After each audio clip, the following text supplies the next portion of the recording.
Khi commentary của tôi ra và nâng đi anh ngờ bom tay rồi nâng đi anh ngờ bom anh nghe sao tôi chỉ phải tập thật là gì à đấy rồi đi yes ya đấy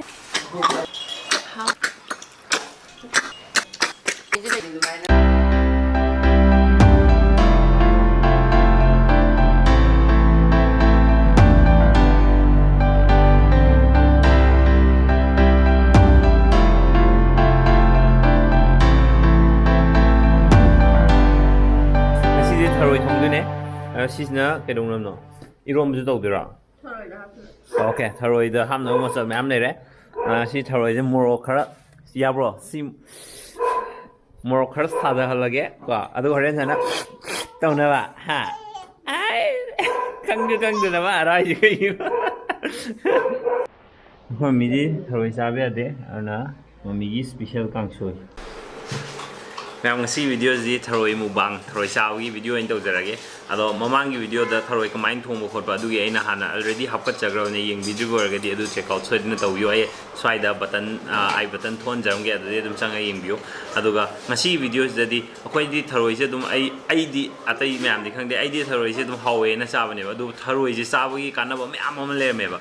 Ai ngasi videos da adu kana ba kai no ha du myam na share tahu jaram ge. Tharoi loim bak sa ba bra he di Tharoi loim bak sa ba de akoi Manipur de yamna sanarije nung Tharoi habamne adagidi labuk Tharoi ningkhabi aduga lai Tharoi si hise cha aina chare atopa atai Tharoi makhan myam lei cha ba ya da sule roje aina haji ga doriba kana ba method kana ba pi hai ba myam si cha ba ya ba Tharoi khoina sana ba Tharoi myam se sigi ngak tani aruga akhoi myam na sanari ba Tharoi ji sa de ji to mi dum lei akhoi mazu akhoi myam sanari ba Tharoi ji sa ba ya de mai allergy to aro makhoi da di ji kana myam je phangroi du sa ba ya ba akhoi myam da di Masih kana myam se karino kamaina no puna khamina si aro Tharoi se akhoi Manipur da di yam janai se henjang oina thongga janai natraga evening snacks oina bora oina horga jana basulei myam Tharoi je akhoi Manipur da khatana te atopa country mafam myam ama da su loimbak chanari Indonesia da adagi Italy da kai da moi su makhan moi mafam dugi matungina Tharoi gi masak tongan jaraga su ba ina makhoi ada su loi sanai aro ji nang yaraba ha asida ubra asida nakanda uba haita te bin hailage haita te video hailage haidara Tharoi chabachi kanai anti cancer property yawi hayo amta hayo anti cancer property yawi immune system kalhali Tharoi chabagi benefits sing ma'am some of the species of Tharoi possess anti cancer property and boost immune system due to their antioxidant and anti-inflammatory effects. Smaina high. An average snail consists of 80% water, 15% protein, and 2.4% fat. Fatty yaudo wumane akhoi Tharoi sidago. Aduna yamna protein gi good source of protein ne moisego. They also contain essential fatty acid, calcium, iron, and magnesium chumba kanaba chang da kanaba pochai myam yawe do akhoi people having health problems for blood pressure and diabetes can have Tharoi because it has relatively a low level of cholesterol hai aduna nasai diabetes laiba natraga blood pressure gi problem laiba mi sing na su adum Tharoi se sabe ai na mokhoi si article si de Tharoi is a very rich source of vitamin A, K, E and vitamin B12 which is she kari kana ba vitamin sing no hagadi improves our body immune systems against infection and diseases adagi akhoi gi skin smooth ohen ba healthy skin piba adugumba properties yawe hai Tharoi sida yam kanadra jate bi Tharoi ja yam kanai ko masak phaja thole skin nal hale Tharoi je khambra nuti gi Tharoi cha jira ha masak te bi ba nuti gi Tharoi cha jira helps in the circulations of more oxygen to our body tissues and organ and also helps in improving our vision mitsu phale hai mit akhoi gi mit ki mitsu phale ke mai hai de hai tre aduga yam kanaba nang gi yam kanaba mi yaure sida Tharoi gi da khangbra nang na hing de tumu ya da bdo sida hai jo taw sida hai ji taw sorry sida I am the Babu talking am the Hijagi giver. Try photo pen and a Mayawe high snail the god. Season helps tryptophan present in the snail's meat plays a vital role in our body's regulation of sleep, impulse, appetite, and even improves mood. Very nice. Ngasi di Tharoi muro sa di saraga arobi nungai breng ke. Everyday ma'am da hauji aina haijagi budu ni magi.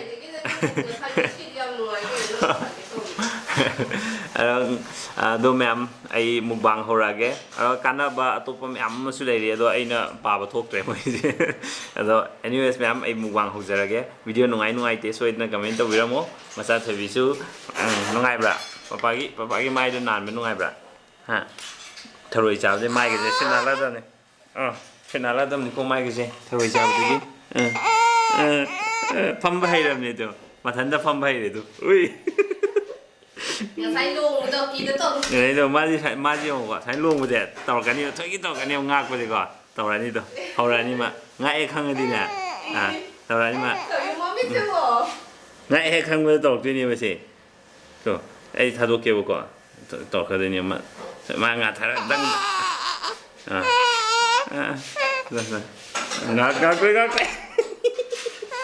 ngạm gì đó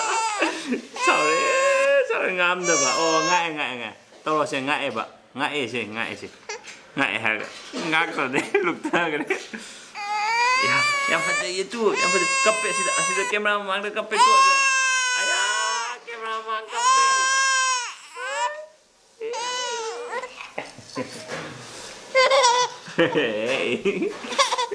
hello đấy Kesa ni jam dalam pom lagi kesa ni jam. Makut ke cupa katum dah itu. Ngam ngasi material je, Tharoi lere, kangsu lere, campur lere, lagi sini nang saya uki pan. Biar mana kita tambiri lah. Apa mana? Kerja ni cuci. Apa mai lom je ni? Malang nak jalan kapal ni ko. Hau zo hau ba. 학장 매주 가나 봐. Tharoi. 뭐게? 잘 많이 커서 하래. tại hệ rồi tôm 아. 여기 싸서 먹고 줘야 싸서. nó cho nên sự lộc ai đẹp 야, 그 Tharoi 변자래. không đâu Tharoi 뭐 커서 하거나 해래 봐 하고 지.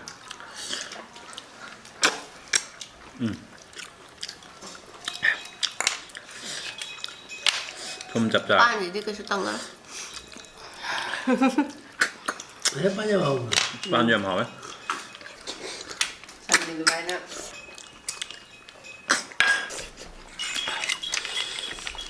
꼭 탈락하니 카메라 빠무리. sao lại ăn đâu 꼭 탈락도 좀 짜래야 누이. 잘. 요선 들어 봐. 너저 많이 왕이네. 너 다이어트 레비잖아요. 샘, 안구, 비자비자 왕 왕이 합니다. 비자가 나면 안구가 제 사포는 보다 샘 거 아무 짜. 방금 거만 밤무자니 된다. rồi thôi anh gì bám một mày nào rồi chỗ kia bám một mày 어, 되는 샘을 짜도 그래 밤무 봐. 괜찮아 봐 하나. 마미가 표시돼 hậu ra hàng đi quanh tao kìa một cái một khá này 저 닥쳐보네. Ở bên mình quy là thay rèn đấy, thân đo rèn đấy. hay rồi cái đấy cha nó kỹ lại trong thời gian này dùng trái ống bây giờ hỏi dạ nè Mình như đi không có là thắp không rồi 왜? ra đây 괜찮아.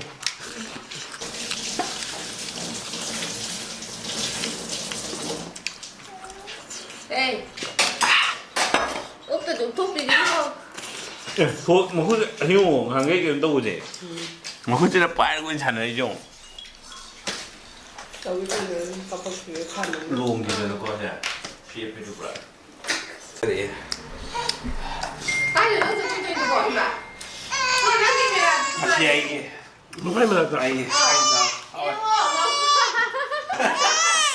Đâu nó giận đi mấy đẹp à 라 바빠 쿠티 한번 얘기해 그거랑 이제는 바빠 그랑 바빠 나 걸을 수 있을 거 없다 고 카메라도 카메라는 남 이제 난 블록 떨어져 对这个 엄마 빠는데 때 하면 카메라더니 아빠 녹살로 되대 Hi guys 뭐야 야 chậm hậu đấy anh xin đi chim ban sẵn ngang ấy mà mi hơi bỏ bung hơi lưỡi xa đi hơi yam rồi xa ra thu này xa thuốc rẻ quả một xem xa đấy em rất hậu đấy anh xin đi làm video relation giờ cái mà sao tụi mình đã camera pio hay đấy không mang tới cho hả lão này mà cấp vào cái lưỡi phật rồi